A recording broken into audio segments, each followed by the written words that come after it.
I wore my little skirt. I think I wore nylons, which just, when I think about it today, I can't hardly believe it.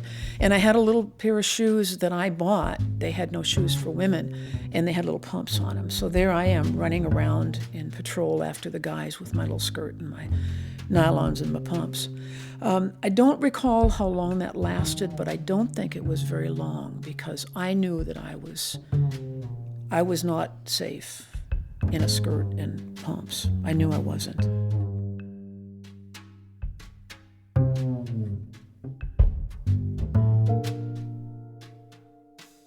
As if being a police officer isn't hard enough, imagine doing it in a skirt and pumps. Well, that was life for Valerie Meece in the early 1970s, when she became one of the first women to join MNPD as a patrol officer. Valerie wasn't planning to become a cop when she moved to Nashville with her sister. They actually had much different plans. Think Music City's biggest cultural export. But a chance meeting set her on a path that would lead to a decades-long career in law enforcement, with some very close calls along the way. I'm Demetria Kaladimos. It's Banner and Company.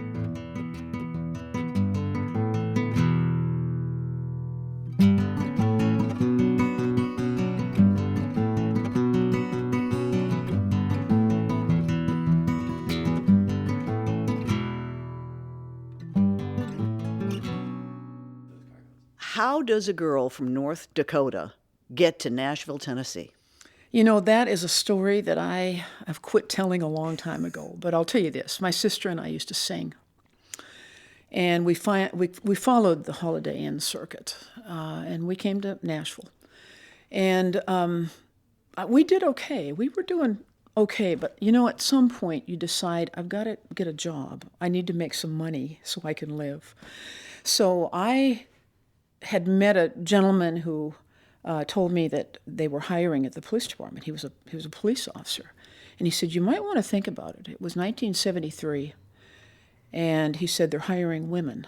I said, I think I'm going to apply for that. So I did. And for some reason that I still don't understand, I got hired. I was one of 2 women that were hired in that class with the intention of being sent to patrol. And there had been no patrol women in Nashville up to that point. I want to get to the police in a second, but you had me at Holiday Inn and singing. I know. I'm thinking the Sweeney Sisters. I mean, what kind of stuff were you doing? We were kind of middle of the road, leaning toward country, and we called ourselves the Meeces. How creative does that get? You know? And we sang a lot in a number of different places, and I enjoyed it a lot. But when I began to engage myself in law enforcement, I kind of left that behind. And they say if you don't use it, you lose it. Yeah. So I haven't done any singing since I was in my early 20s, except what I do in the shower. What was the set list for the Meeces? It's the 70s, right? Yeah, we picked some of the more popular songs in country music. We had a list. We would jump around some. She would lead on some. I'd lead on some. She had an absolutely beautiful voice. And I was okay, so it worked out all right for us. I played guitar, she played guitar. And I'll be honest with you, I liked that business. I really loved singing. I felt like I was doing what I was supposed to be doing. And then I stumbled into law enforcement, and somehow or another, that became my life. Do you guys have recordings of the Meeces? We have several, but they would have been on cassette tapes. I need to dig those out. Do you ever listen to them? No, I don't. I haven't in 50 years. Well, maybe now's the time. Maybe time, yeah. Paint me a picture of Nashville early 70s.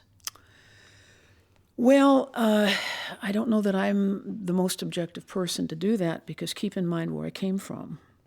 I was raised on a farm in North Dakota about 5 miles south of the Manitoba border, so you can just vision where that is. It seemed very big to me, and I didn't know what in the world we were going to do. I remember as we came into town, we came south on 65, and we came around the inner loop, the South Loop, and I thought we were kind of out of town at that time. I didn't realize there was a whole another period of Nashville that I didn't see, but We kind of stumbled our way around.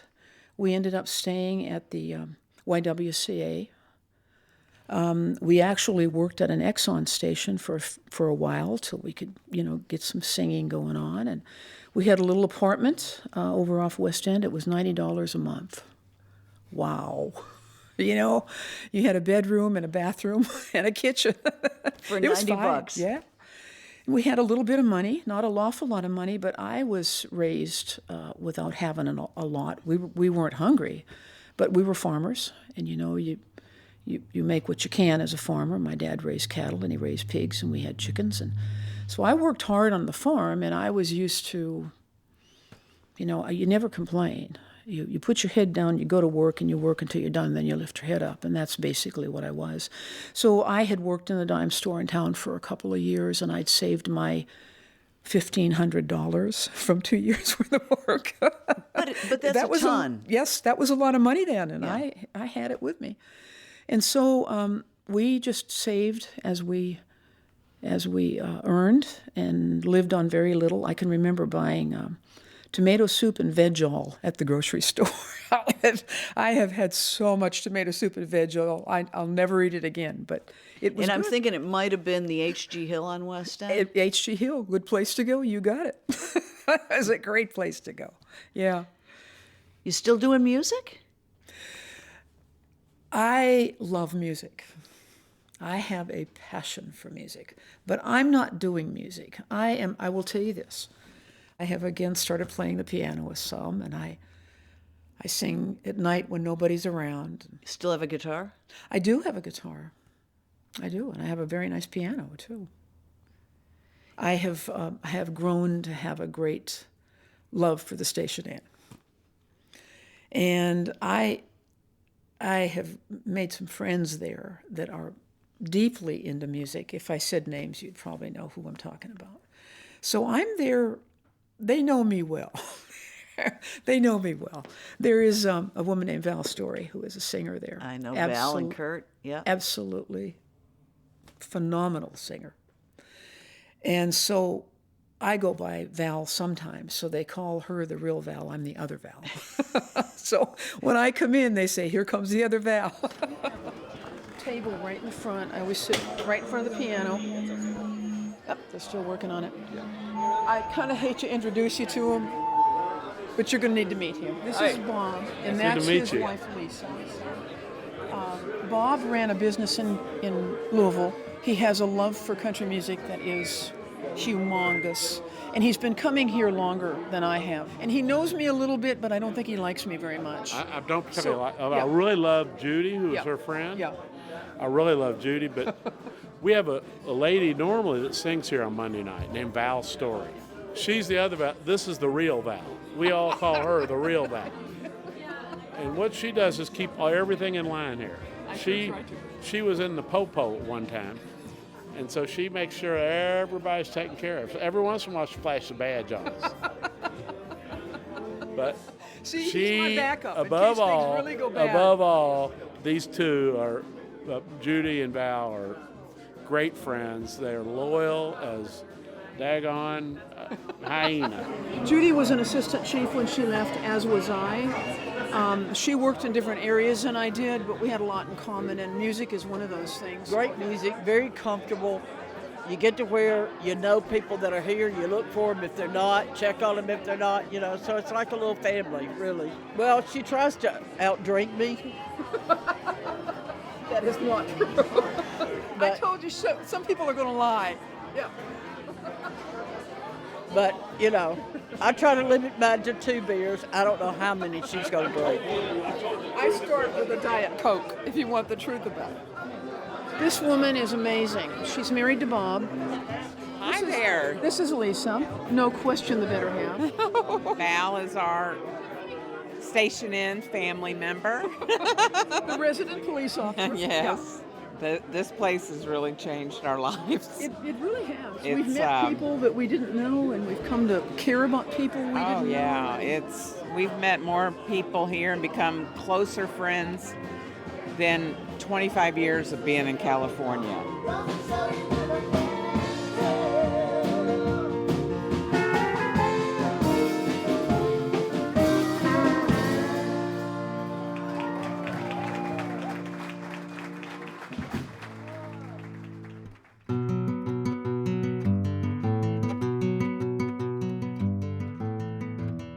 It's Banner and Company. I'm Demetria Kaladimos. We'll be right back.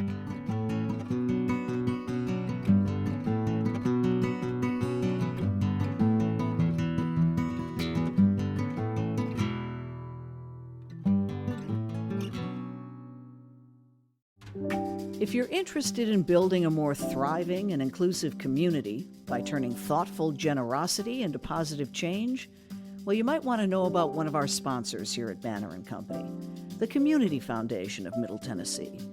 It matches compassionate givers with worthy causes in ways that benefit all of us. Check them out at cfmt.org.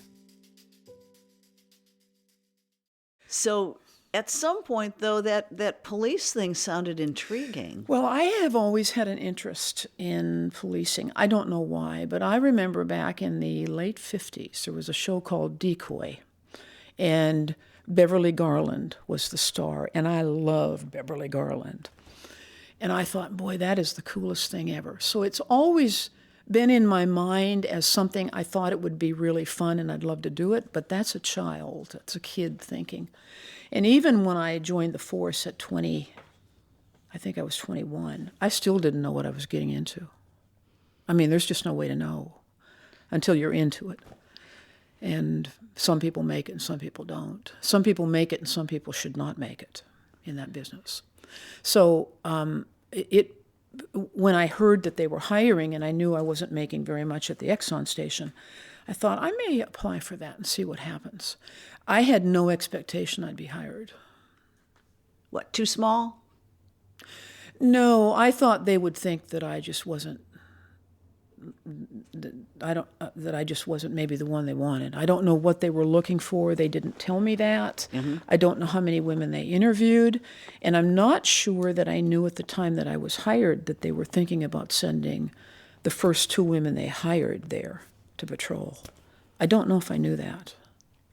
What was the training like? I mean, it was very militaristic, wasn't it? It was militaristic, but keep in mind, back in 1973, they didn't even have a police academy.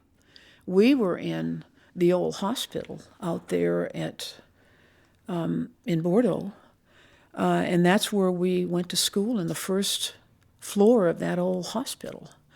There was a chapel kitty corner across the street from the hospital, and eventually we got moved over to there, but that's all we had. It was a classroom in the bottom of this abandoned old hospital. I don't even know how they got power into it or water. I don't know where we went to use the bathroom. I guess over to the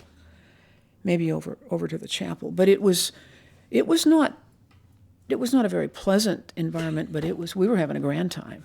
And it was you and how many guys?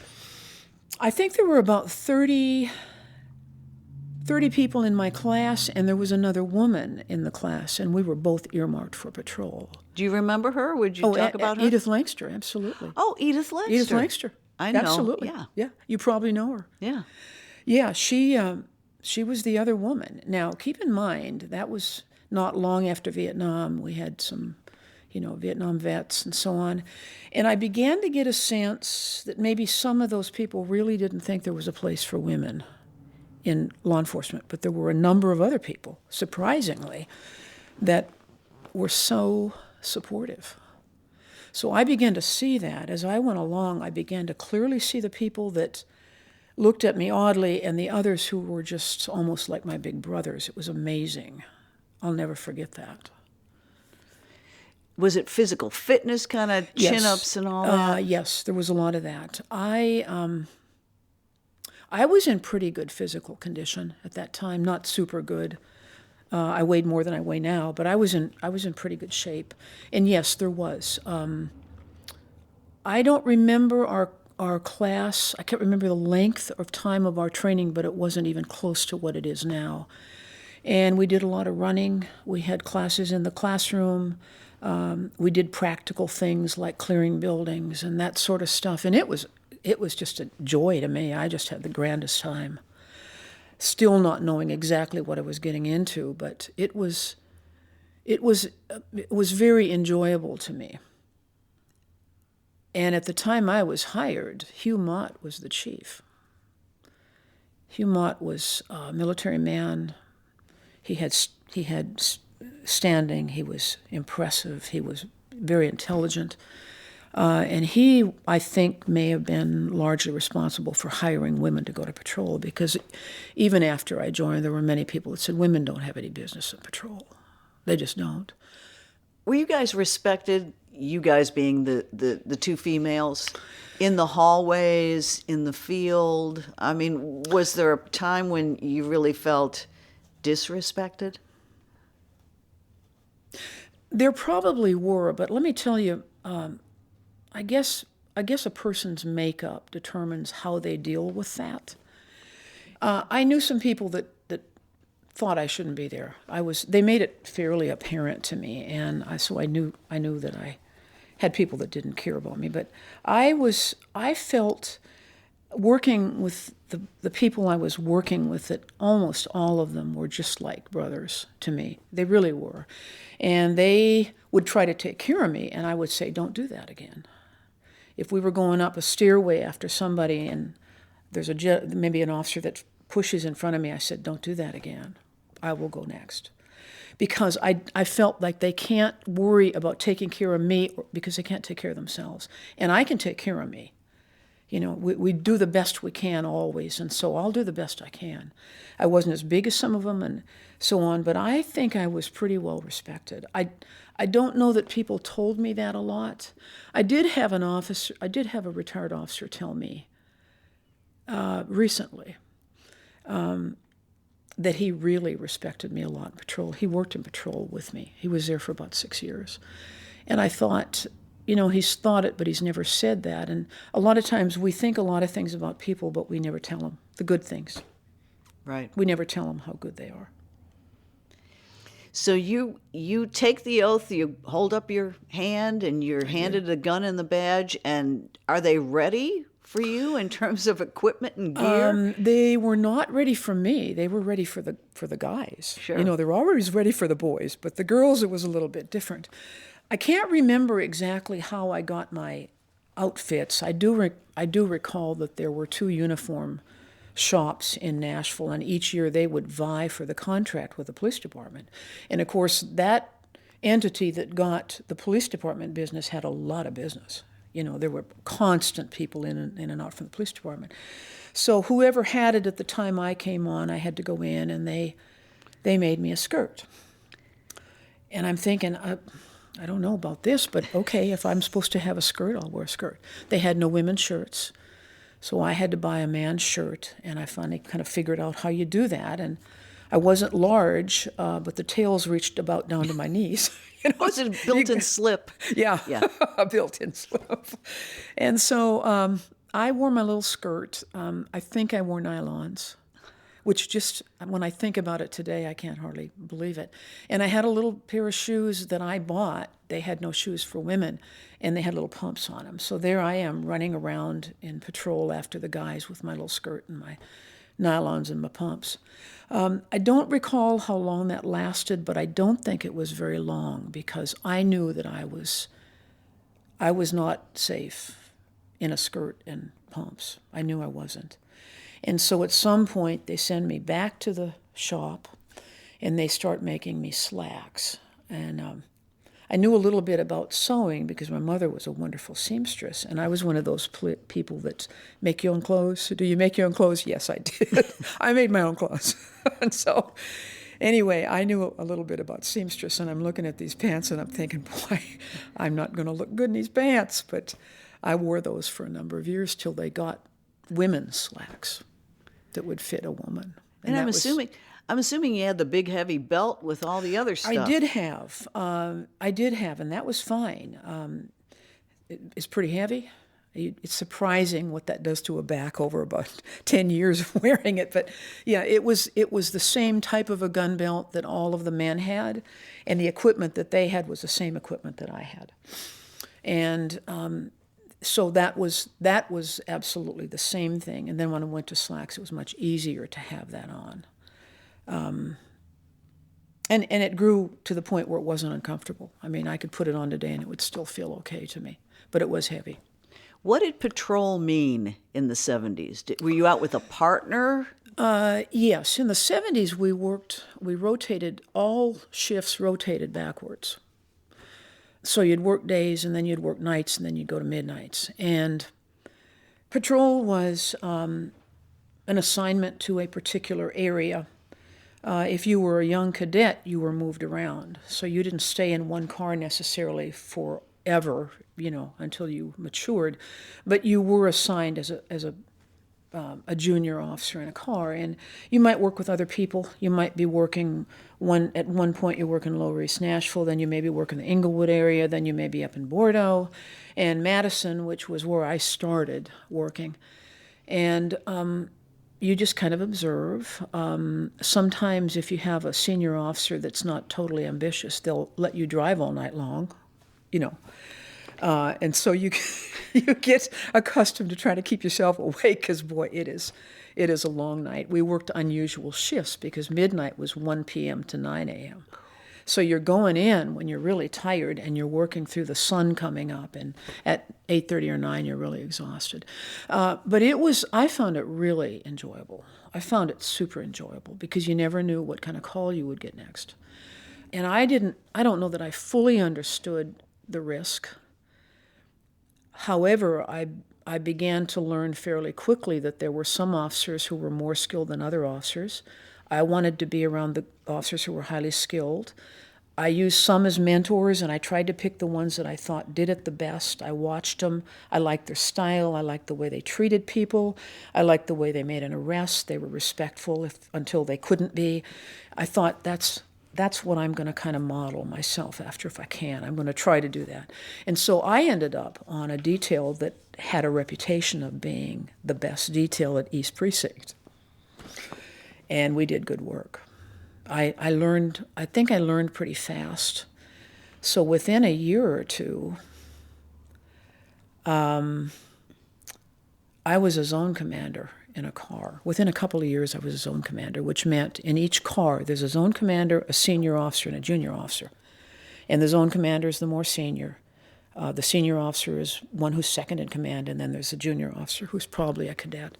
So it wasn't long until I was there, and I had some really good partners. One of you may have heard of. He was an absolutely wonderful guy. His name was Bill Bolin. And he died in August of 1982 in the course of duty. He was shot in the head with a high-powered rifle at close range. And he was a dear friend of mine. That's a shocker. That shocks you to some level of reality that you can't even appreciate. By that time, I was in training, and I was beginning to understand what this job really is. I got to learn things in patrol that I never would have learned. One thing being, I got in a scuffle with a drug dealer, and he started to beat me in the face. And he jumped into his van to escape, and I go in after him. Well, I've got very limited things I can do, so I do a bear hug. And I did a bear hug, and he couldn't move. So my partner calls for backup. My guys come, and they are very helpful. And after that, I got transferred to training, and I started taking Muay Taekwondo, Korean karate. And I stayed with it until I achieved a black belt, because I thought that is never going to happen to me again. I will never have that happen to me again. And it hasn't happened again. It never happened again to me. It's Banner and Company. My guest is former Metro Police Assistant Chief Valerie Meece. We'll be right back.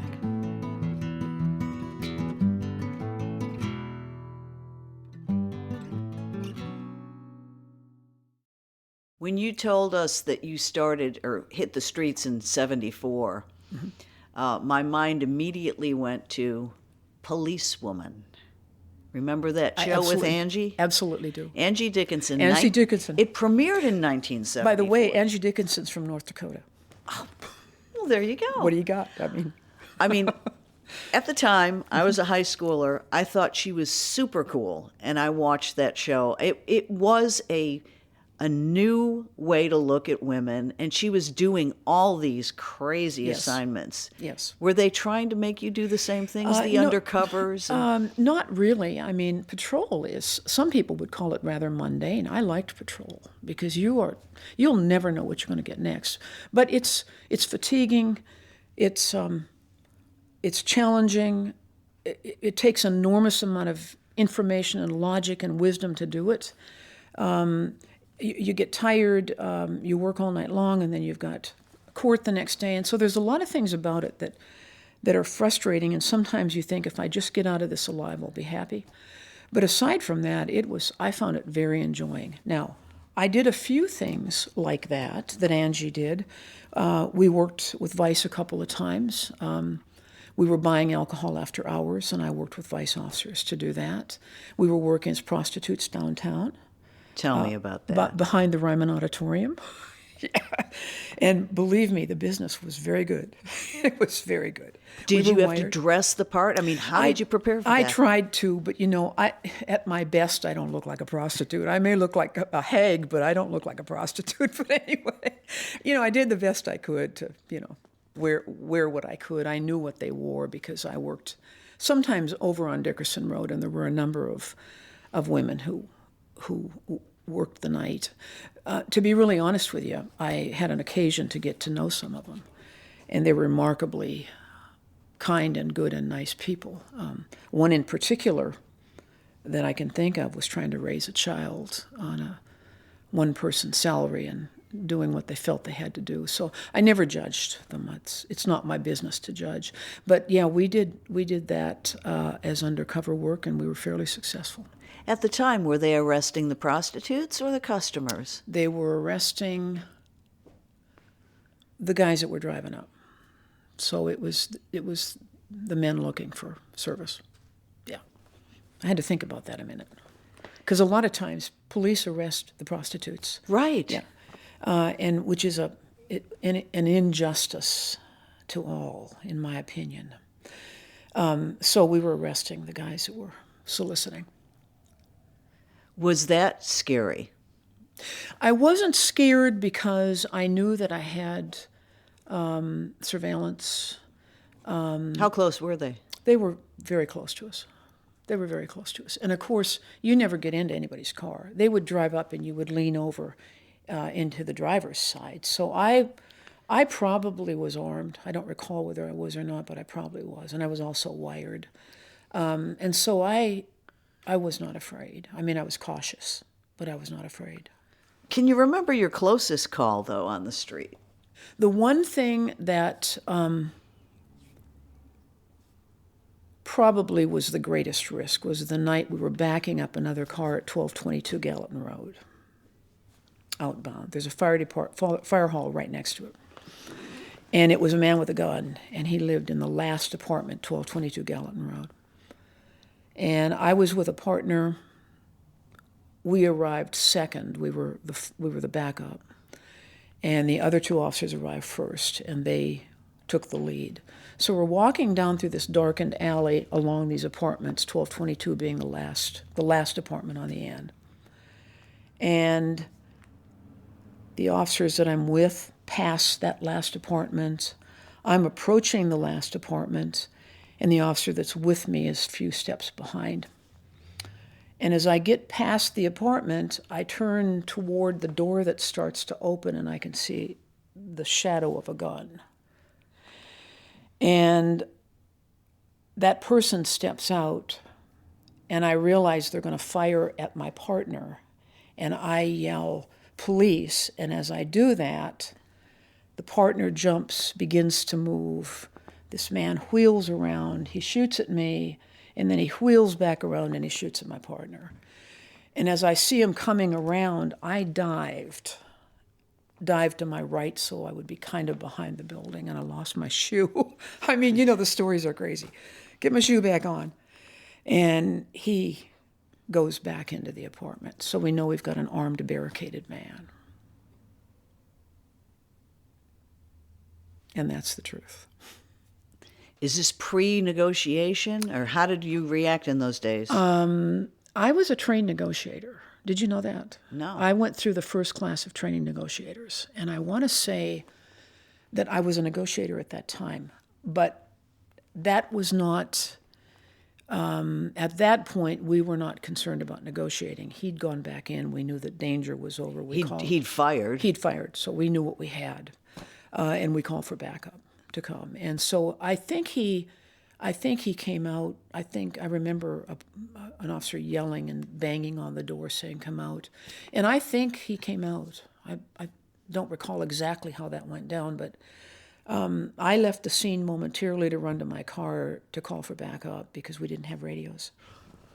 Is it true that the domestic is the most risky and potentially volatile call? It's interesting you say that. Yes, it is. I don't know the exact numbers. I have known it at some time because I was a commander for a while of the Domestic Violence Division. It is unbelievably dangerous. And the problem can be that the victim, whoever that is, the one that's being battered, are very, very quick to reconcile. So when you call police and police begin to make an effort to try to deal with the offender, you may very well have the victim turn on you. And so it requires an enormous amount of caution. The more we understand the crime, the better off police will be in handling it. And I can tell you that when I was in patrol, I did not like domestics. I didn't like them. They were violent. You would go there to try to assist the victim, and the next thing you know, the victim's angry at you, and they were just so difficult to deal with. And then I get that call from the chief, and he wants me to go to domestic violence.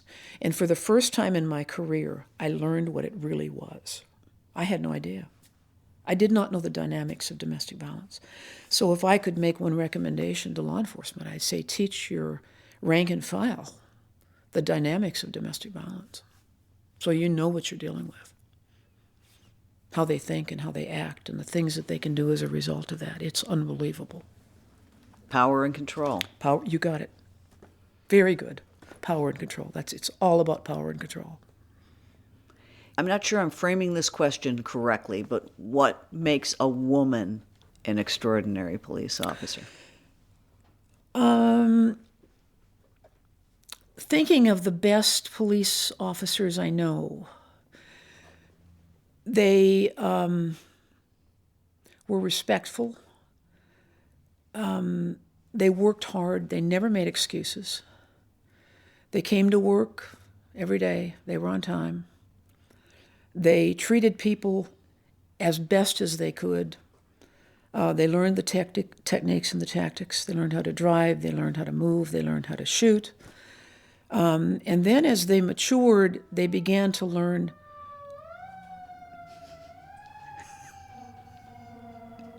As if on cue. As they matured, they would learn how to deal with other people, almost in a supervisory kind of a mindset. And then as they matured, some of them became the most respected leaders in the department. Do you still carry a gun as a civilian? I don't carry a gun, but I'll tell you the truth, Demetria. I have had occasions where I was thinking to myself, boy, I wish I had a gun. Because you have no real sense of what's going to happen, when it's going to happen, and where it's going to happen. But I'll tell you this, it's going to happen. You may be at Kroger's, you may be in church, but it's going to happen. Are you going to be ready? And my instinct, as any good police officer is to run toward the trouble, not away from it. So me without a gun, is angels rushing in. You can't do it. So I've thought about it. I have a great love for firearms. I was on the pistol team with the police department for several years. And I just love guns. I love to shoot. I'm fairly good with it, but I don't own a bunch of guns. I've got about 4 guns. And there are times when I wish I had it with me. I'm not there yet, but I can tell you I could see it happening. Does it worry you how many people do have? If I could say one single thing that has put officers in the greatest degree of danger in my history, it would be creating a law where you don't have to have a license, you don't have to have training, but you can carry a firearm. You're talking about the permitless carry. I am talking about permitless carry. It's unbelievable to me. It's shockingly unbelievable. Shame on us for letting that happen. Are you one of those people where you wish you could still get back in the game? I mean, when you hear sirens, when you see flashing lights, it's got to be like... I don't know how many times I have seen 2 or 3 cars going by. It's not quite as exciting when there's one, but when you see 2, 3, and 4, it's a big deal. And I have looked at that line of cars and said, I wish I could go. I wish I could go. Yeah, you never get over it. It's in your blood. You never get over it. It was so much fun. Aside from the things that were sad and tragic, it was so much fun. I have learned so much. I've got a head full of stuff I would never have had if I stayed in North Dakota. I love North Dakota, I got to tell you, but I wouldn't know what I know today.